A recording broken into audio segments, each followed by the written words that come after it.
Israel. An announcement is expected next week. That could anger Palestinians who claim part of Israel, but it would be a way to offset a likely decision delaying Trump's campaign promise to move the U.S. embassy from Tel Aviv to Jerusalem. The Senate Ethics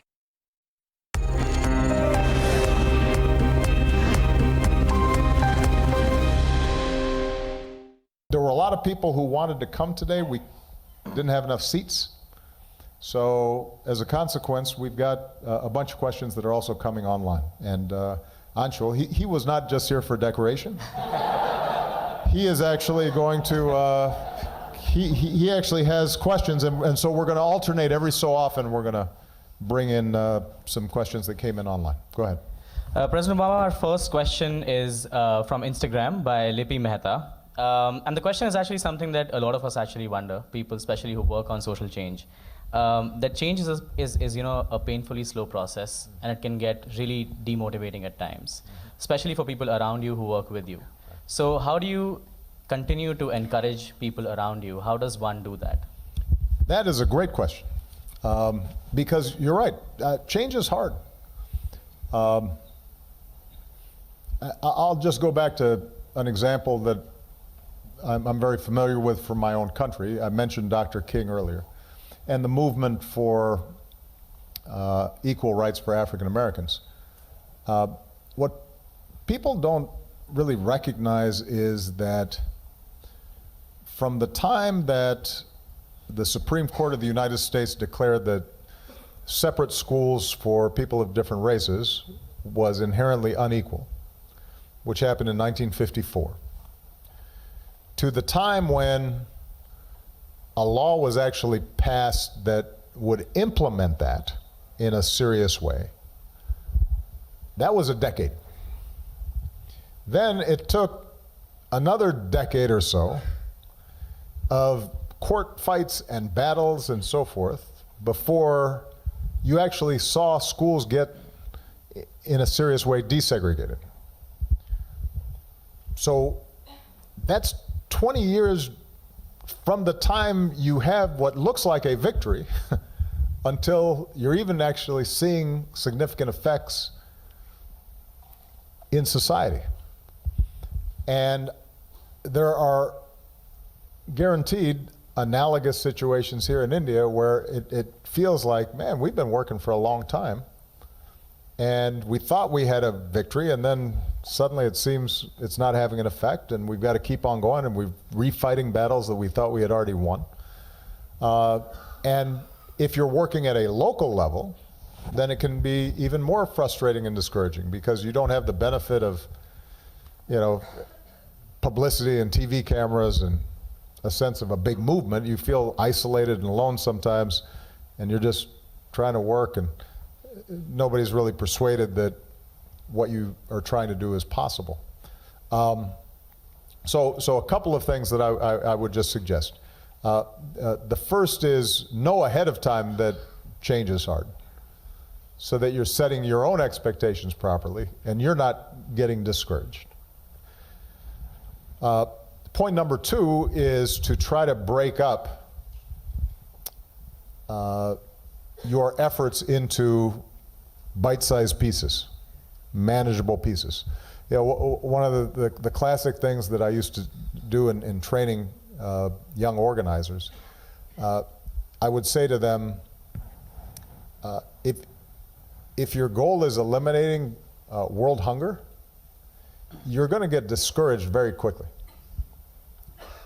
If your goal is, here's a local community and I'm going to try to help feed X number of people over the course of the next couple of years, well, that's something that's achievable. So you want to make sure, it doesn't mean that you should set your sights low, it just means that you're breaking up your actions and activities into something that feels achievable, because then when you are mobilizing supporters and partners and others who want to work with you, you're going to create victories along a regular schedule, and that makes people feel as if what they're doing is worthwhile.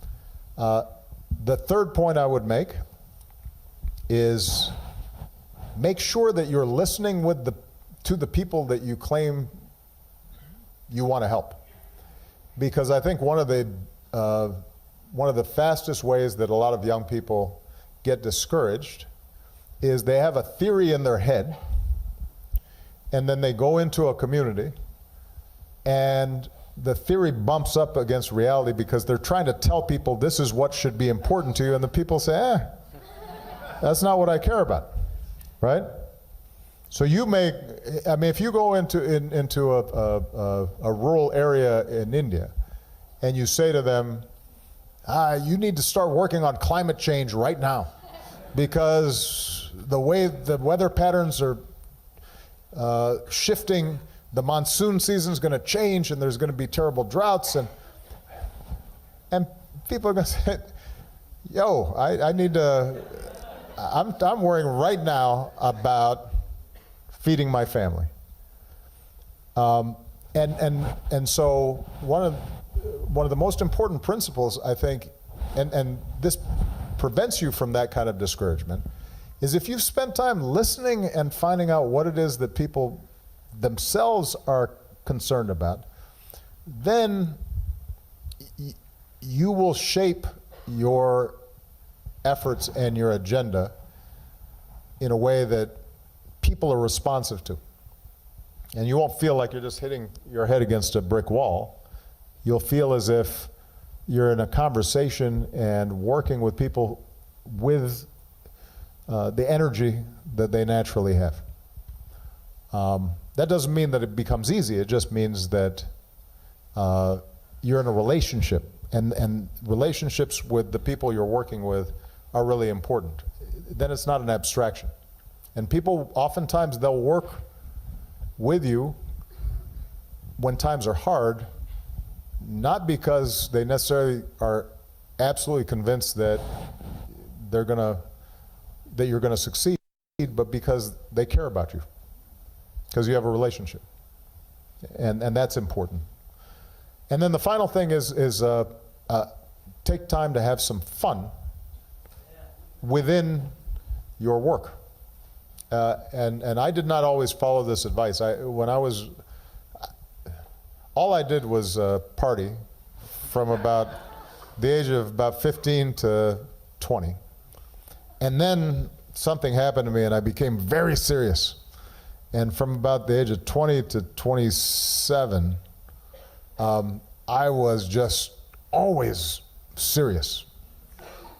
And you know, if I wasn't working, I was reading, and I only had one plate and one towel, and because everything else was wasteful, and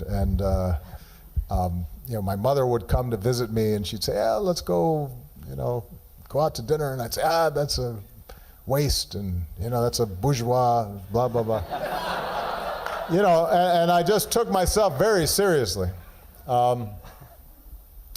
and part of it was a reaction, right? Because I had had way too much fun for a while, so I felt like I had to overcompensate.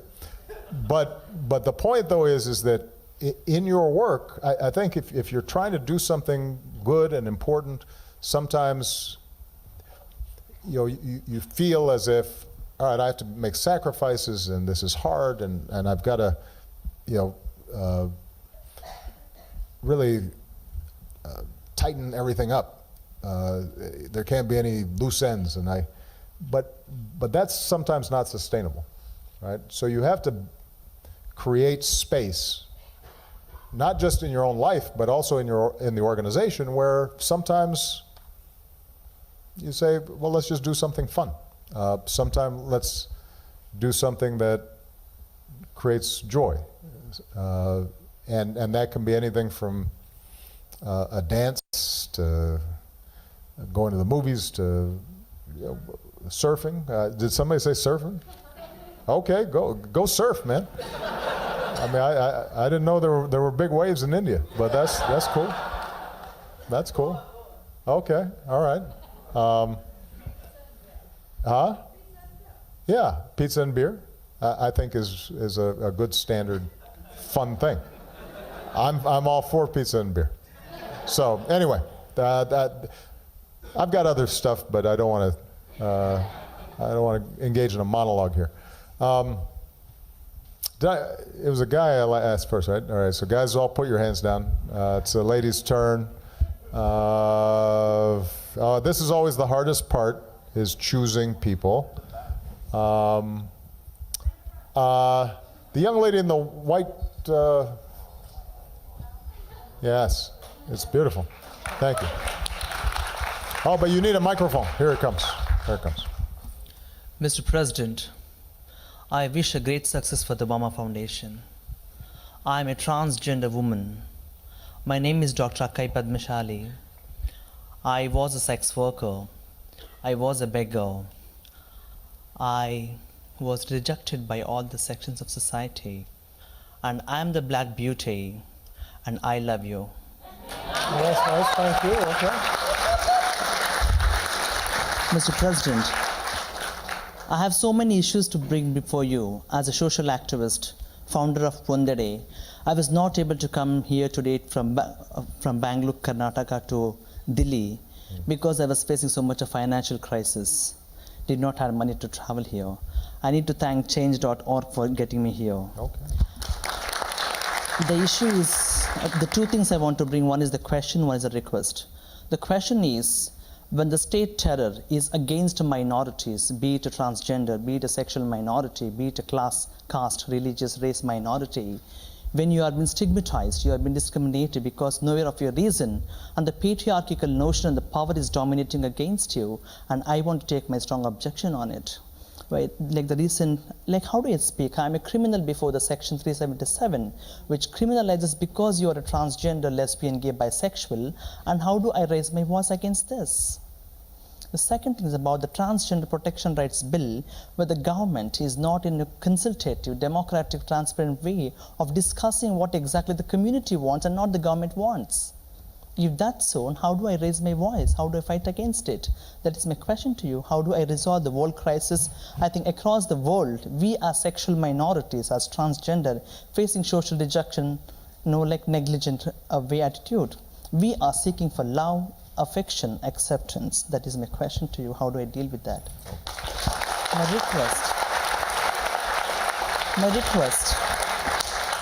request, can I hug you? That's it.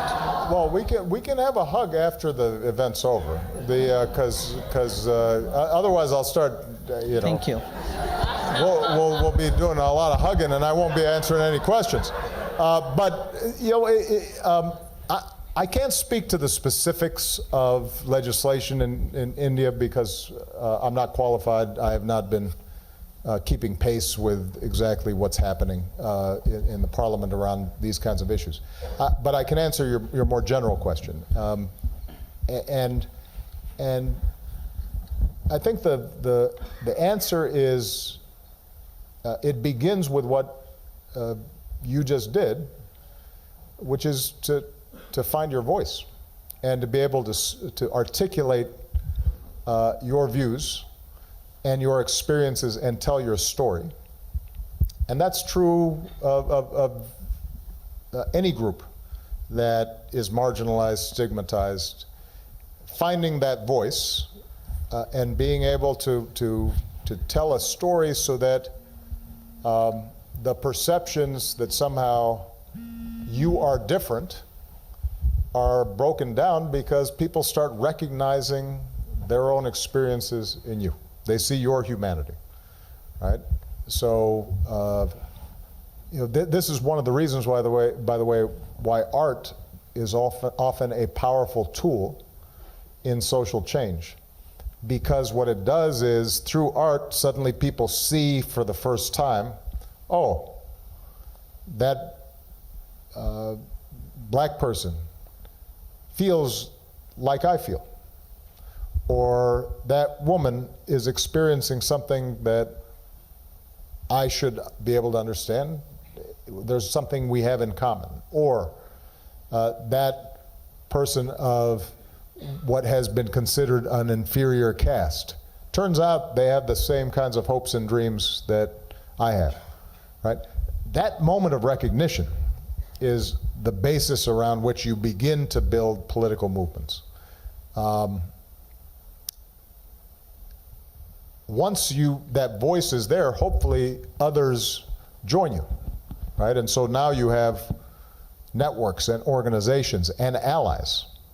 And one of the things that I think is important in terms of any effort to bring about positive change is thinking about the allies that you are that are available to you. Your issue may be climate change, or your issue may be gender equality, or your issue may be public health. But the question then sometimes is, can you find the intersection between those issues? Is there a way, if you're working on public health, to engage with environmental activists because it may be that improving air quality is a key public health issue, but it's also a key environmental issue. If you're a transgender person and you're seeking to be recognized and have full equality, well, you need to be speaking with women's groups generally who are concerned about sexual assault, right? And so forth and so on. So finding those alliances, I think, then become important. And then, once that happens, it's a matter of applying political pressure and being able to mobilize public opinion. And that's going to take some time. It's what we just talked about earlier in terms of how we can get discouraged sometimes because progress does take some time. But you should take some measure of hope by just looking at what's happened in the United States and in a lot of other countries around LGBT issues generally. I'd like to think I'm not that old, even though, my hair is a little gray. But Michelle thinks I'm still cute, she says. But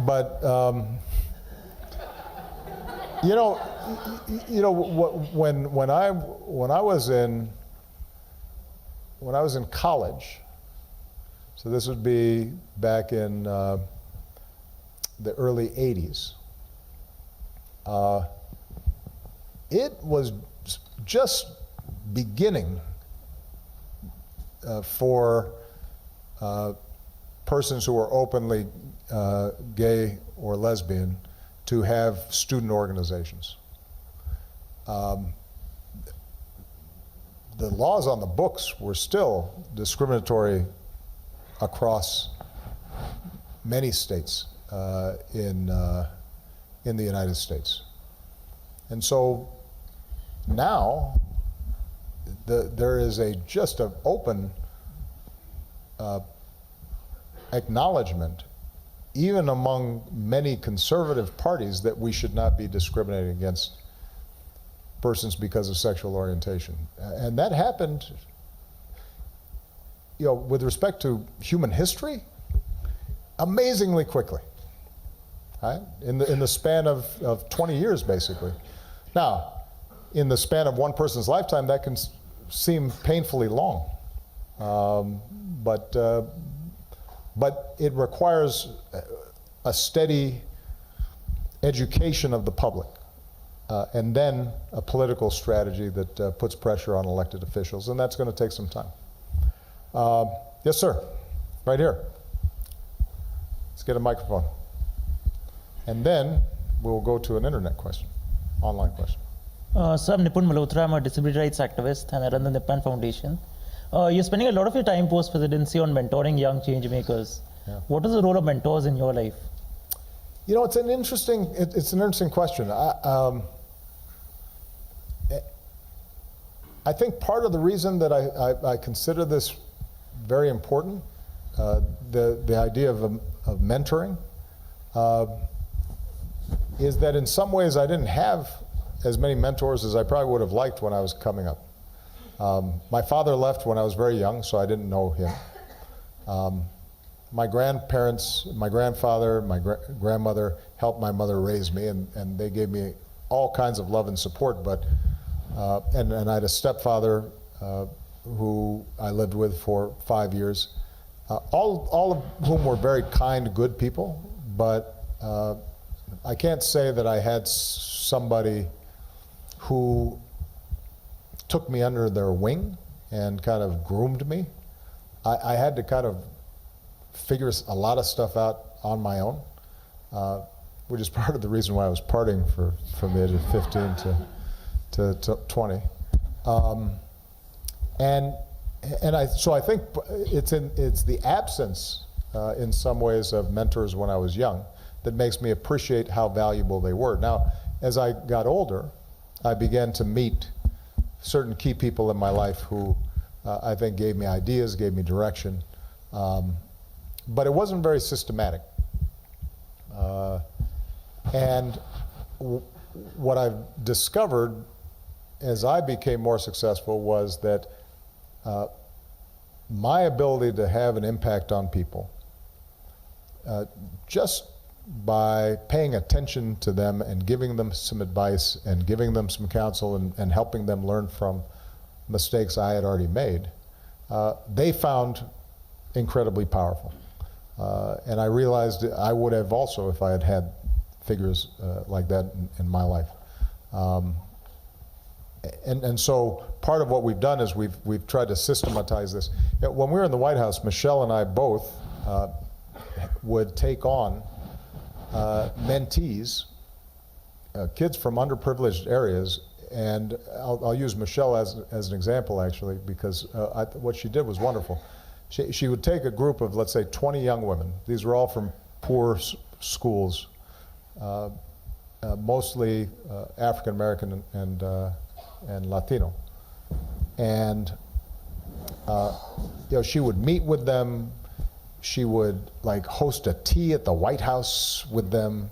She would take them to meet with college counselors to talk about how they could potentially get to school.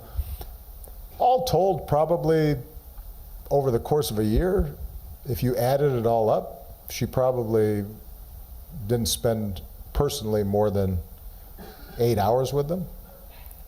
But what she was also able to do then was assign somebody from her staff to each individual person to mentor them. And if you added it all up, those young women would say that it was one of the most powerful things that had ever happened to them and changed the trajectory of their life. But it was with a relatively small investment. So it goes back to the question earlier about technology, the power of technology, how you leverage it. Mentoring is similar in the sense that you can leverage a few hours into something very powerful that can give a boost to a young person. And all of you are in a position already. If you're sitting here, that means you've already succeeded in doing some amazing things. You're already in a position to mentor somebody behind you in a way that would be transformative for them. And it wouldn't take that much time. And so if you just then think about that, you multiply that, the impact of that can be profound and powerful. Go ahead. All right, we have a question from Tejesh, who's also in the room with us right now. And Tejesh. Well, if Tejesh is in the room, I'll call on him later. Let's go to a next question for somebody who wasn't in the room. Tejesh, you were kind of double dipping here, huh? You're sort of like, well, if I don't get called on here, I'll get my. It's a good strategy, but I caught you. So we have a question from Zen, and Zen asked this question on Facebook. What are the strategies for passing leadership to the upcoming younger generation for the betterment of our society? Well, we just talked about, I think mentoring is a good strategy. One thing that's worth thinking about, some of you have probably already confronted this in your own organizations. Some of you may be the heads of organizations, and you're going to have to start thinking about this and dealing with it, is how do you empower young people once they're involved in your organizations? Because let's take the example of political parties just for a second. You know, the work we're doing in the foundation is nonpartisan, so I'm not referring to any specific political party. But one of the things that I see as I travel around the world is the political party is full of really old people who've been there forever. And look, I'm a member of the Democratic Party in the United States. I'm a very proud member. But the truth is that we have a lot of leadership that's been there for like since I was a kid, or at least in college. And two things result from that. One is it means that young people who aspire to have influence get blocked. They have nowhere to go. The other thing is that over time,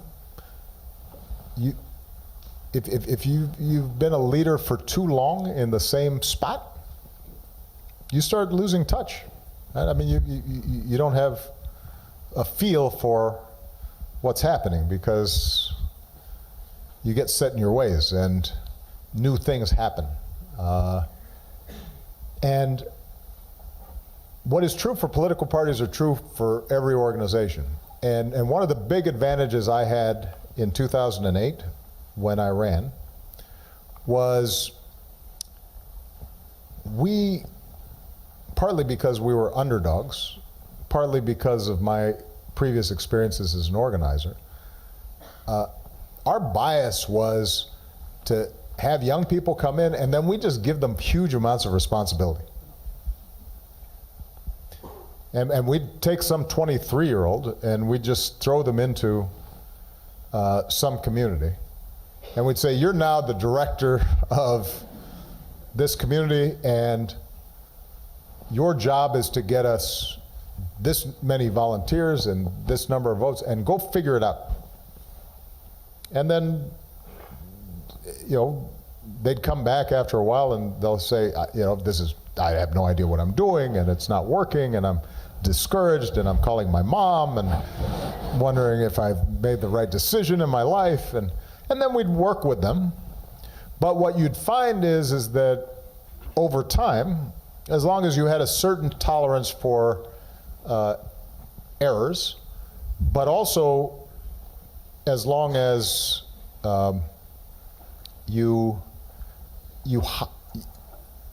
hired people and instilled with them the core values of what your organization was about, so you knew that they were going to do things the right way and treat people with respect. And you know, if they made a mistake, it wasn't a mistake of treating people badly or you know, somehow not encouraging other people, but they make mistakes that we all do, especially when we haven't done things before. The bottom line, though, is that we ended up having so many more leaders with energy and new ideas. That's how our technology took off, was because we just gave responsibility to a bunch of young people and said, yeah, let's try this out. And things would happen that would not have happened if we were just hiring the same old people who had done the same old things the same way for years. So what that means then is, if you want to keep your organization fresh and engaged and attract young people into it, you can't